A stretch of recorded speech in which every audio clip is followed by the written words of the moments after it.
మీరు state plant గురించి ఇన్ని మాటలు మాట్లాడతారు. ఇది తమరి యొక్క ప్రాగ్మెటిజం అని మా అందరికీ, ఆంధ్ర రాష్ట్ర ప్రజలకి, తెలుగు వాళ్ళందరూ కూడా అర్థమవుతుంది. అలాగే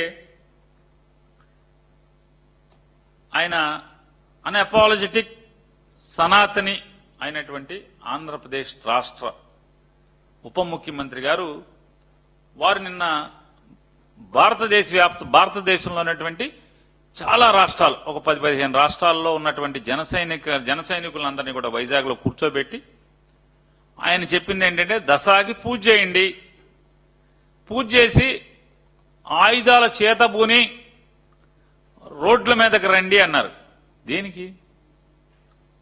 దేనికన్నా ఆయుధాలు చేతబూని రోడ్ల మీదకి వచ్చి ఏం చేయాలి? పోనీ ఇదేదో ఆయుధాలు చేతబూని యూరియా ఇప్పించండి అని చెప్పాలి కదా. ఎవరైతే బ్లాక్ మార్కెట్ లో బస్తా యూరియా బస్తా 700 నుంచి 800 రూపాయలకు అమ్ముతున్నారో ఆ షాపులకు వెళ్లి మీ ఆయుధాలతో వాళ్ళని ఏదో ఒకటి చేసి రైతులకి 350 రూపాయలకో 250 రూపాయలకో 400 రూపాయలకో ఏ రేటు ఉంటే, ఎంఆర్పి ఎంత ఉంటే ఆ కంపెనీని బట్టి ఆ రేటుకి ఇప్పించండి అని చెప్పాలిగా. ప్రభుత్వం మీదే కదండి. మరి ఎవరిని చంపమని చెప్తున్నారు? వైసీపీ వాళ్ళని చంపమని ఆయుధాలు తీసుకొచ్చి దేనికి చెప్పండి? దసరాకి పూజ చేసి ఆయుధాలు చేతబూని రోడ్డు మీదకి రమ్మన్నారు.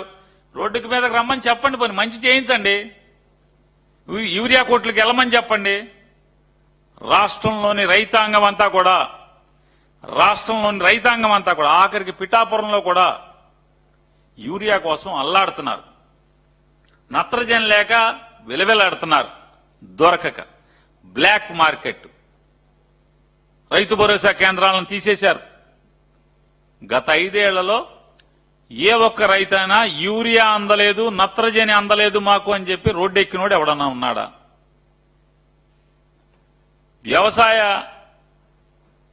ప్రాథమిక వ్యవసాయ సహకార సంఘాల్లో ఏం జరుగుతుంది?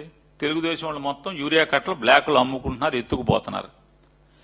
ఆఖరికి ఉచితంగా రైతుకి ఇచ్చేటువంటి వేరుశనక్కాయ విత్తనాన్ని కూడా అమ్ముకుంటున్నారా బాబు పవన్ కళ్యాణ్ గారు, తెలుగుదేశం వాళ్ళు.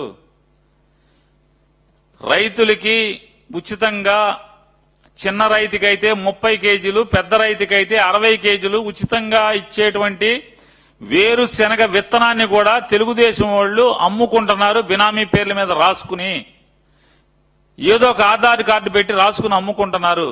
పోనీ మీరు మీ కార్యకర్తలని దసరాకి ఆయుధాలు పట్టుకుని పూజ చేసి ఆయుధాలు పట్టుకుని రోడ్డెక్కి ఆ యూరియా బ్లాక్ లో అమ్ముకుంటున్నటువంటి తెలుగుదేశం వాళ్ళం, లేకపోతే వేరుశనక్కాయ విత్తనాలు దోచుకుంటే బ్లాక్ లో బయట మార్కెట్ లో అమ్ముకుంటున్న వాళ్ళం ఏదో ఒకటి చేయమని చెప్పాలి కదా. అవి చెప్పకుండా ఇవన్నీ ఎందుకు? పోని నేను ఒకటే మిమ్మల్ని అడుగుతున్నా, మీకు మోడీ గారు బాగా క్లోజ్ అని చెప్తున్నారు మీరు, అమిత్ భాయ్ బాగా క్లోజ్ అని చెప్తున్నారు మీరు. మోడీ భాయ్ క్లోజు, అమిత్ భాయ్ క్లోజు, ఫోన్ చేసి మాట్లాడగలిగేంత చనువు ఉంది మీకు.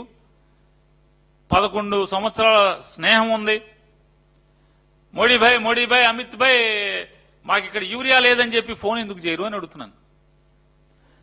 మా ప్రభుత్వం అల్లాడుతుంది, మా ప్రభుత్వం తేలేకపోతుంది, మా ప్రభుత్వం బ్లాక్ మార్కెటీర్ని కంట్రోల్ చేయలేకపోతుంది, మా ప్రభుత్వం తెలుగుదేశం కార్యకర్తలు ప్రాథమిక వ్యవసాయ సహకార సంఘాలకు వచ్చినటువంటి యూరియా కట్టల్ని, నత్రజని కట్టల్ని అమ్ముకుంటున్నారు బ్లాక్ లో, వాళ్ళని కంట్రోల్ చేయలేకపోతున్నాం.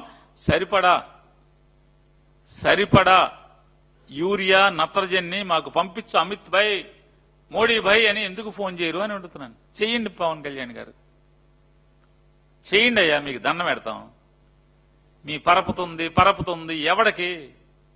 ఎందుకు? కూర వండుకుంటాక ఏమైనా పనికి వస్తా మీ పరపతి? ఎవడికి కావాలి? మీ మీటింగుల్లో ఓకదంపుడు ఉపన్యాసాల్లో మోడీ భాయ్ అమిత్ భాయ్ నేను ఫోన్ చేస్తాను ఎవడికి కావాలి? రాష్ట్రం అల్లాడుతుంది, సమస్యలతో ప్రజలు సతమతం అవుతున్నారు. కనీసం రైతాంగానికి యూరియా నత్రజని అన్న తెప్పించున్నాయా? ఫోన్ చేసి వాళ్ళు క్లోజ్ వీళ్ళు క్లోజ్, ఫోన్ ఎవడికి కావాలి? ఎవడు ఎన్ని ముచ్చట పడేది ఎవడు? మీ ఇంట్లో వాళ్ళు ఏమన్నా ముచ్చట పడతారేమో. మా ఇంట్లో మా ముందు కళ్ళ ముందు పెరిగి మేము ఆడిచ్చినోడు, మేము 4 తప్పులు చేస్తే అల్లరి చేస్తేనో పిచ్చి పనులు చేస్తే నాలుగు బాధినోడు వాళ్ళ అమిత్ భాయ్ మోడీ భాయ్తో ఫోన్ చేసి అంత పెరిగాడని చెప్పి మీ ఇంట్లో వాళ్ళు ఆనందపడతారేమో కానీ ఎవరికి ఆనందం?